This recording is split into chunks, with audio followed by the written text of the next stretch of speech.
Gyandeep YouTube channel पर आप सबका स्वागत है।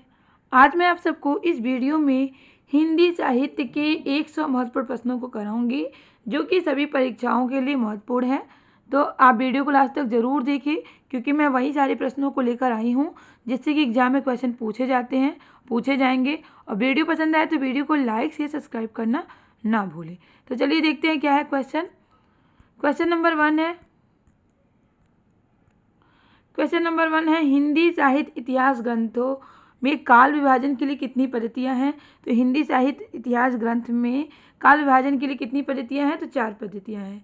आंसर क्या होगा? 4। क्वेश्चन नंबर 2 है, किस साहित्य इतिहासकार ने जनता की चित्रवृत्ति को काल विभाजन का आधार बनाया है? जनता की चित्रवृत्ति को काल विभाजन का आधार किस साहित्यकार ने बनाया है? साहित्य इतिहासकार ने बनाया है। तो आचार्य रामचंद्र शुक्ल ने ही जनता की चित्रवृत्ति को काल विभाजन का आधार बनाया है अपने हिंदी साहित्य के इतिहास में। क्वेश्चन नंबर 3 है, आचार्य रामचंद्र शुक्ल ने अपने साहित्य इतिहास को कितने कालों में विभाजित किया है? तो कितने कालों में विभाजित किया है? इन्होंने 4 कालों में विभाजित किया है हिंदी साहित्य के इतिहास को। और इन्होंने दोहरी नामकरण की पद्धति को अपनाई है। क्वेश्चन पूछा था कि दोहरी नामकरण की पद्धति किसने अपनाई है? तो आचार्य रामचंद्र शुक्ल ने अपनाई है।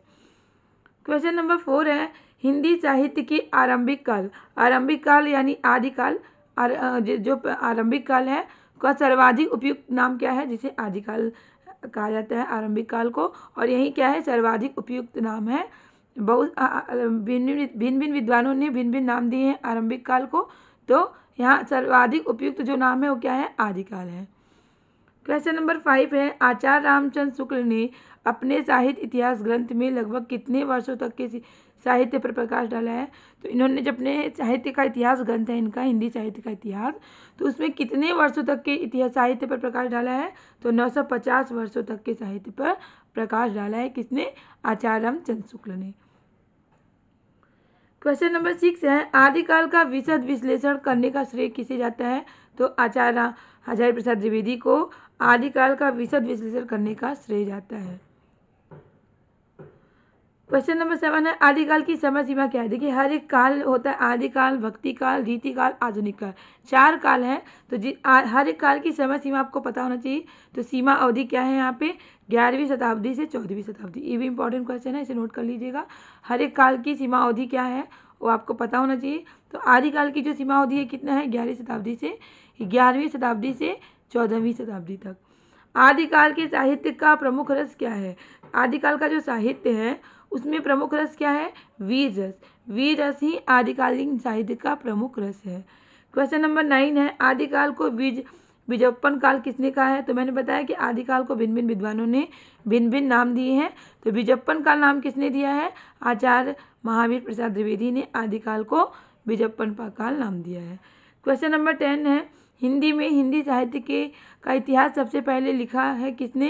हिंदी में, देखिए हिंदी में अगर पूछा जाएगा कि हिंदी साहित्य का इतिहास सबसे पहले किसने लिखा है तो शिव सिंह सेगर ने लिखा है। किसने लिखा है? शिव सिंह सेगर ने लिखा है। क्वेश्चन नंबर 11 है, हिंदी साहित्य के इतिहास लेखकों का काल क्रमानुसार क्रम क्या है? देखिए हिंदी साहित्य के इतिहास के जो लेखक हैं उनका काल क्रम के अनुसार सही क्रम क्या है होगा? तो सबसे पहले होगा मिश्र बंधु, फिर रामचंद्र शुक्ल, राम कुमार वर्मा, हजारी प्रसाद द्विवेदी। तो ये क्या है? काल क्रमानुसार सही क्रम है किसका? हिंदी साहित्य के इतिहास लेखकों का। क्वेश्चन नंबर 12 है, आचार्य रामचंद्र शुक्ल के अनुसार हिंदी साहित्य का आविर्भाव माना जाता है किससे?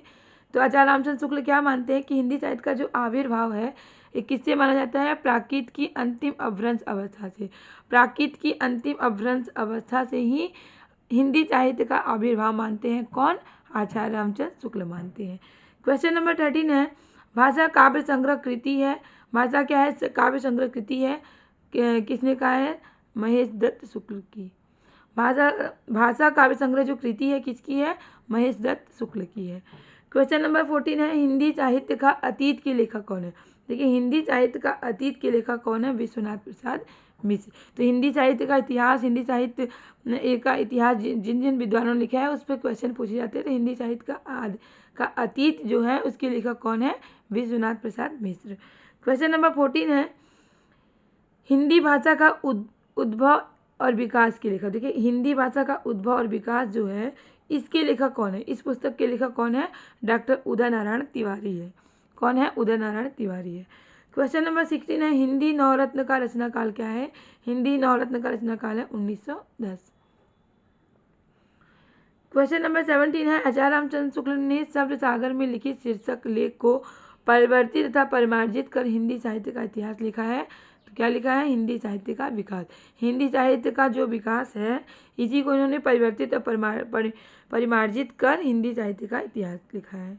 किसने? रामचंद्र शुक्ल ने लिखा है। क्वेश्चन नंबर 18 है हिंदी साहित्य की इतिहास लेखन की परंपरा में मिश्र बंधुओं ने अपना महत्वपूर्ण योगदान दिया है। तो महत्वपूर्ण योगदान दिया है किस ग्रंथ के द्वारा? मिश्र बंधु विनोद जो ग्रंथ है इसी ग्रंथ के द्वारा मिश्र बंधुओं ने अपना महत्वपूर्ण योगदान दिया है हिंदी साहित्य के इतिहास लेखन में।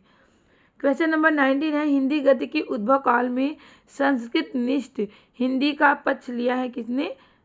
राजा लक्ष्मण सिंह ने। क्वेश्चन नंबर 20 है आचार्य रामचंद्र शुक्ल ने आदिकाल के तृतीय संस्करण में किसका विवेचन किया है?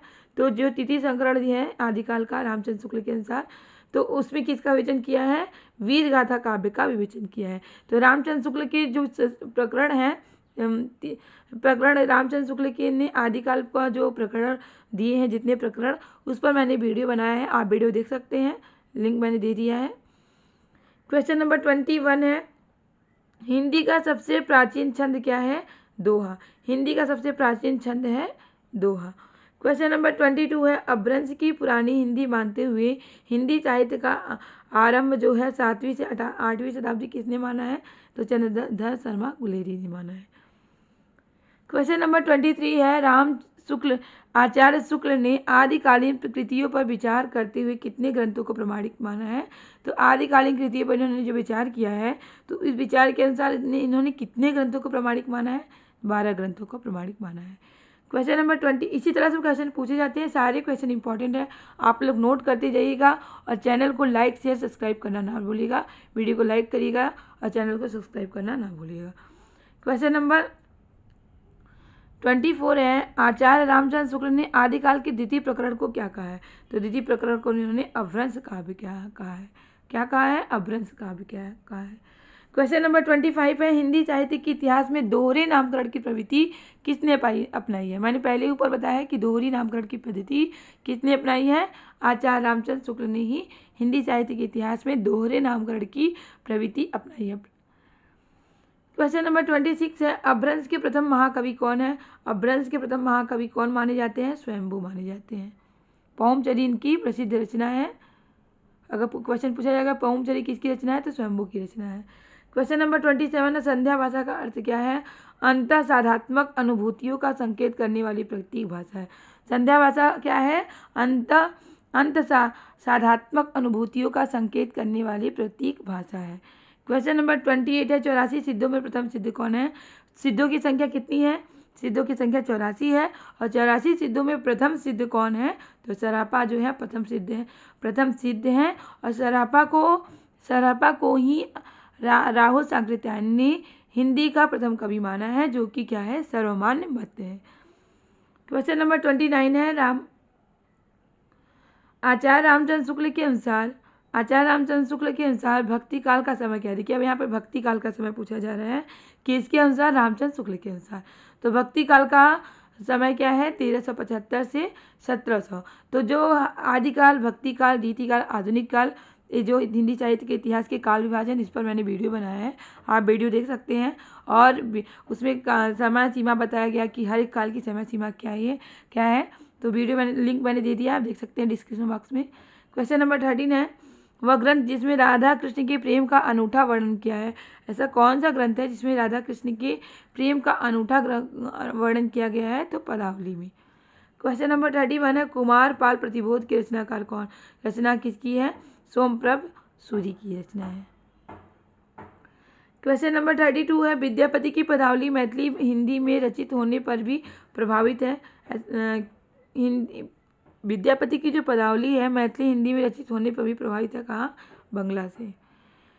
क्वेश्चन नंबर 33 है भला हुआ जो मारिया बहिरी हमारा कंतु लज्जे तू बैसहु जही भैया घरु एंतु। ये पंक्ति जो है इम्पोर्टेंट पंक्ति है और पूछा जाता है पंक्ति किस कवि के द्वारा कही गई है?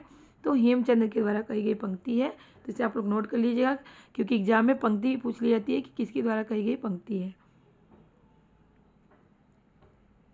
क्वेश्चन नंबर 34 है, दान वाक्यावली की रचना कौन है? तो विद्यापति है। दान वाक्यावली के रचनाकार कौन है? विद्यापति। विद्यापति जो कि आदिकाल के कवि हैं। इन्हें मैथिल कोकिल कहा जाता है, क्योंकि इनकी अधिकांश रचनाएं मैथिली भाषा में है। और कीर्तिलता कीर्तिप्रथा का इनकी 2 प्रसिद्ध रचना है। क्वेश्चन नंबर 35 है, विद्यापति को कृष्ण भक्तों की परंपरा में न समझना चाहिए, यह कथन किसका? विद्यापति को कृष्ण भक्तों की परंपरा में न समझना चाहिए, किसका कथन है? रामचंद्र शुक्ल का कथन है। क्वेश्चन नंबर 36 है, सिद्ध सामंत युग की कविताओं में सृष्टि आकाश नहीं हुई, वे हमारे देश की ठोस धरती की उपज है, यह कथन किसका है? तो राहुल सांकृत्यायन का यह कथन है। क्वेश्चन नंबर 37 है, जिस साहित्य में केवल धार्मिक उपदेश हो उसमें वह साहित्य निश्चित रूप से भिन्न है, जिनमें धर्म भावना प्रेरक शक्ति के रूप में कार्य कर रही हो। धार्मिक साहित्य होने मात्र से कोई रचना साहित्यिक कोटि से अलग नहीं की जा सकती है, यह कथन किसका है? तो ये कथन हजारी प्रसाद द्विवेदी का है। तो आप लोग ये पंक्ति कथन जो है इसे नोट कर लीजिएगा, क्योंकि इस तरह से क्वेश्चन एग्जाम में पूछे जाते हैं। क्वेश्चन नंबर 38 है, इस संबंध में इसके अतिरिक्त और कुछ कहने की जगह नहीं कि यह पूरा ग्रंथ वास्तव में जाली है। पृथ्वीराज रासो जो कि क्या है? हिंदी का प्रथम महाकाव्य माना जाता है, और किसकी रचना है? चंद्रवरदाई की रचना है। तो इसके संदर्भ में यह कथन किसका है? तो रामचंद्र शुक्ल का कथन है। पृथ्वीराज रासो विषय स्थापना है, यह किसने की कही है? तो रामचंद्र शुक्ल ने कही है। क्वेश्चन नंबर 39 है, शालिभद्र सूरीकृत भरतेश्वर बाहुबली रास को हिंदी की प्रथम रचना किसने माना है? तो भरतेश्वर बाहुबली रास जो है इसको हिंदी की प्रथम रचना किसने माना है? तो गणपति चंद्र गुप्त ने माना है। क्वेश्चन नंबर 40 है, अवधूत मत किसे कहते हैं? अवधूत मत किसे कहते हैं? नाथ संप्रदाय को अवधूत मत कहते हैं। क्वेश्चन नंबर 41 है, जोई जोई पिंडे सोई ब्रह्मांडे सिद्धांत किसका है? ये जो सिद्धांत है किसके द्वारा दिया गया सिद्धांत है? तो गोरखनाथ के द्वारा दिया सिद्धांत है, जो कि गोरख संप्रदाय से संबंधित है। जो ये पिंडे सोई ब्रह्मांडे किसका सिद्धांत है? गोरखनाथ का है। अब देखिए गोरखनाथ के गुरु कौन है? इंपॉर्टेंट क्वेश्चन है, कई बार एग्जाम में पूछा जा चुका है। गोरखनाथ के गुरु का नाम है मत्स्येंद्र नाथ। क्वेश्चन नंबर 43 है, गोरखनाथ को पृथ्वीराज के समय का बताने वाले विद्वान कौन है? रामचंद्र शुक्ल है। गोरखनाथ को पृथ्वीराज के समय का बताने वाले विद्वान कौन है? ऐसा कौन मानते हैं कि गोरखनाथ जो है पृथ्वीराज के समय के हैं? तो ऐसा रामचंद्र शुक्ल मानते हैं। क्वेश्चन नंबर 44 है, बारकरी संप्रदाय का संबंध किससे है? तो सिद्ध साहित्य से है। क्वेश्चन नंबर 45 है, 84 सिद्धों में सर्वोच्च स्थान किसका माना जाता है? 84 सिद्धों की संख्या कितनी है? 84 है। तो सबसे ऊंचा स्थान किसका है? सरापा का है। क्वेश्चन नंबर 46 है, सिद्ध कवियों की भाषा को संध्या नाम किसने दिया है? सिद्ध कवियों की भाषा क्या है? संध्या भाषा है। और उसको संध्या नाम किसने दिया है? अद्वैय, ब्रज और मुनिदत्त ने दिया है। क्वेश्चन नंबर 47 है, प्रथम जैन कवि कौन है? तो देवसेन जो है प्रथम जैन कवि माने जाते हैं। क्वेश्चन नंबर 48 है, इस ग्रंथ में श्रृंगार की प्रधानता है, वीर रस का किंचित आभास मात्र है। राजा रामचंद्र शुक्ल की यह मात्रा किस ग्रंथ के संदर्भ में कही गई है? यह मान्यता किस ग्रंथ के संदर्भ में कही गई है? विशाल देव रासो के संदर्भ में कही गई। क्वेश्चन नंबर 49 है, वे सांप्रदायिक शिक्षा मात्र हैं अतः शुद्ध साहित्य की कोटि में नहीं आ सकती। सिद्धों नाथों योगियों की रचनाओं के विषय में यह मत किसका है? तो रामचंद्र शुक्ल का यह मत है कि वे सांप्रदायिक शिक्षा मात्र है अतः शुद्ध साहित्य की कोटि में नहीं आ सकती है। ऐसा किसके संदर्भ में कहा गया है? सिद्धों नाथों और योगियों की रचनाओं के विषय में कहा गया है। और किसने कहा है? रामचंद्र शुक्ल ने कहा है। क्वेश्चन नंबर 15 है, राहुल बेली के विषय में सही कथन क्या है? तो देखिए सही के विषय में सही तथ्य क्या है? तो इसकी रचयिता रोड़ा नामक कवि ने। राहुल बेली के रचनाकार कौन है? रोड़ा कवि है। और इसके रचयिता कौन है? रोड़ा कवि माने जाते हैं। यह मूलतः एक शिलांकित रचना है। राहुल बेली क्वेश्चन पूछा जाता है कौन सी रचना शिलांकित रचना है? तो राहुल बेली रचना जो है शिलांकित रचना है। यह गद्य पत्र मिश्रित चंपू काव्य है। क्वेश्चन इस तरह से पूछे जाते हैं, राहुल बेली के रचनाकार कौन है? रोड़ा कवि है। और शिलांकित रचना कौन सी मानी जाती है? राहुल बेली मानी जाती है। और गद्य पद्य मिश्रित चंपू काव्य क्या है? राहुल बेली है। तो ये क्या है? इसके विषय में सही तथ्य है। किसके विषय में? राहुल बेली रचना के विषय में। क्वेश्चन नंबर 51 है, डॉक्टर दशरथ शर्मा आदि कुछ विद्वान पृथ्वीराज रासों के संस्करण को मूल रासों मानते हैं। तो पृथ्वीराज रासों के सबसे छोटा संस्करण को मूल रासों मानते हैं। क्वेश्चन नंबर 52 है, बिसल देव रासों के संपादक कर्ता कौन है? बिसल देव रासों के संपादक कर्ता हैं माता प्रसाद गुप्त एवं अगरचंद नाहटा। क्वेश्चन नंबर 53 है, आचार्य शुक्ल के अनुसार वह रचना जिसके आधार पर विद्यापति मैथिल कोकिल कहलाते हैं। मैंने पहले ही बताया कि विद्यापति को विद्यापति क्या कहलाते हैं? मैथिल कोकिल कहलाते हैं, क्योंकि इनके अधिकांश रचनाएं मैथिली भाषा में है। और रामचंद्र शुक्ल के अनुसार इनकी किस रचना के आधार पर मैथिल कोकिल माने जाते हैं? तो इनकी जो पदावली रचना है, इसी रचना के आधार पर विद्यापति क्या कहलाते हैं?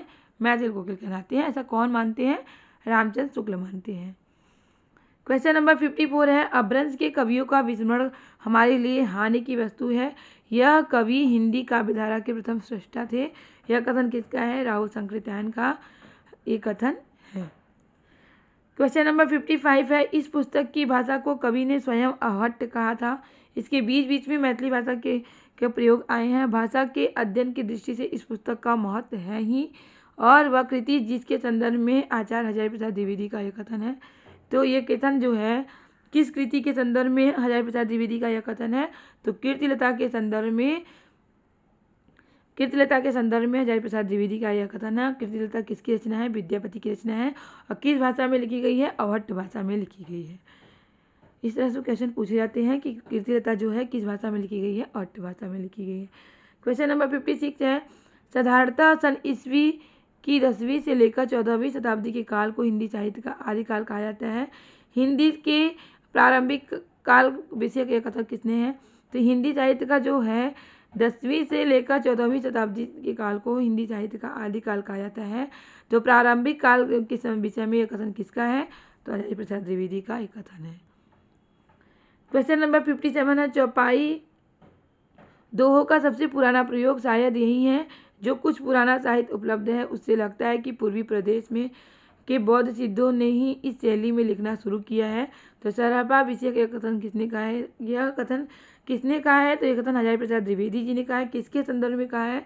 तो सरापा के संदर्भ में कहा है। किसने? हजारी प्रसाद द्विवेदी ने कहा है। क्वेश्चन नंबर 58 है, प्रबंध चिंतामणि के रचनाकार कौन है? इंपॉर्टेंट क्वेश्चन है। प्रबंध चिंतामणि के रचनाकार हैं मेरुतुंग है। क्वेश्चन नंबर 59 है, कुमार पाल प्रतिबोध के रचयिता कौन है? सोमप्रभ सूरी जो हैं कुमार पाल प्रतिबोध के क्या है? रचयिता हैं। क्वेश्चन नंबर 60 है, रेवंत गिरिराज के रचनाकार कौन है? विजय सेन सूरी जो हैं रेवंत गिरिराज के क्या है? रचयिता हैं। क्वेश्चन नंबर 61 है, अपभ्रंश के भाषिक और व्याकरणिक रूप का स्पष्ट और सुव्यवस्थित विवेचन किसने किया है? तो अपभ्रंश के भाषिक और व्याकरणिक रूप का स्पष्ट और सुव्यवस्थित विवेचन किसने किया है? हेमचंद ने किया है। क्वेश्चन नंबर 62 है, रत्नाकर जोपम का कथा पुस्तक का संबंध किससे है? ब्रजयानी सिद्ध से है। क्वेश्चन नंबर 63 है, जे हाल मिसकी मकुन तगा फूल दुराय नैना बनाए बतिया, यह प्रसिद्ध पंक्ति किस रचनाकार के हैं? अमीर खुसरो की है। और अमीर खुसरो जो है पहली मुकरी के लिए जाने जाते हैं। आदिकाल के कवि हैं। कौन? इन्हें हिंद का तोता कहा जाता है या तूतवे हिंद भी कहा जाता है। किसे? अमीर खुसरो को कहा जाता है। क्वेश्चन नंबर 64 है, निर्भय भीम व्यायोग के लेखक कौन है? रामचंद्र सूरी है।